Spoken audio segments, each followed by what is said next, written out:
London کی سڑکیں ہوں یا نیو یارک کی سڑکیں، آپ ان سڑکوں پر جاتے آتے اٹھتے بیٹھتے گنبد خضرا کے نمائند ہونے چاہیے۔ سبحان اللہ۔ آپ کا گفتار، آپ کا قول، آپ کا عمل، آفس جا رہے ہیں، کام کے لیے جا رہے ہیں، میں تو گنبد خضرا کا نمائندہ ہوں، میں تو محمد عربی کا نمائندہ ہوں، میرا تمام کا تمام رہن سہن، وضع قطع، اٹھنا بیٹھنا، لباس، علاج معالجہ، دیکھنا، ہر چیز اٹھتے بیٹھتے میں مدینہ کروں گا، میری نظر مدینہ کی طرف رہے گی، میں محمد الرسول اللہ کا قاصد بن کر آیا ہوں، ان کا ایلچی بن کر آیا ہوں، ان کا نمائندہ بن کر آیا ہوں، مبلغ شریعت، دین کا داعی بن کر کے آپ جائیں اور اسی طرح زندگی گزاریں۔ پہلی شرط۔ دوسری شرط، تہذیب و ثقافت اپنی مسنون اور نبوی تہذیب کو نہ چھوڑے۔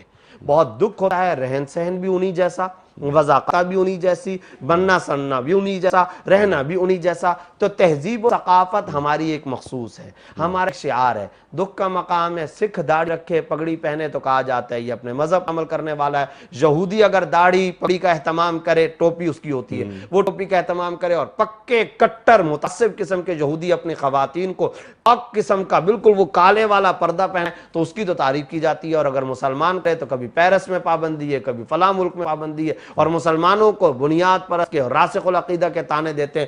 بھول جائیے ان تانوں کو، تہذیب پہ ناز کیجئے، ہماری مسنون تہذیب، نبوی تہذیب، ہم اس کے علم بردار ہیں۔ اس ثقافت، اس تمدن اور اس تہذیب کو کبھی نہیں چھوڑنا چاہیے۔ دو باتیں، اور تیسری اہم ترین بات یہ اولاد کی تعلیم تربیت، اولاد کی تربیت۔ آج بڑی مشکل سے آپ نے اسلام کو تو تھام کے رکھا ہے، آپ تو مسجد کے اندر رمضان میں نظر آ جایا کرتے ہیں، آپ تو اس تلاوت اور صدقے کی طرف متوجہ ہو جایا کرتے ہیں، پوتے صاحب کیا کریں گے؟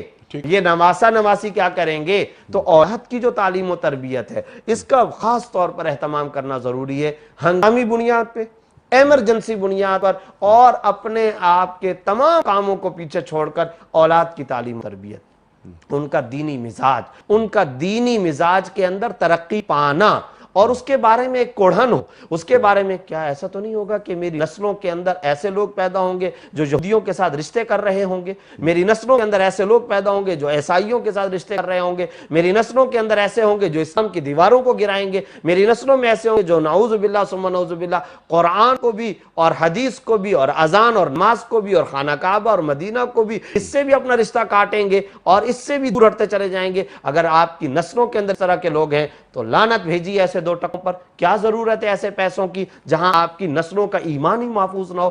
ایمان کی قیمت پر چند ٹکے کمانا چاہتے ہیں، یعنی وہ ہجرت کر کے واپس آ جائیں اب ایسی دارالاسلام میں؟ جی میں اچھا یہ عرض کر رہا ہوں۔ بتائیے جی ہاں۔ کہ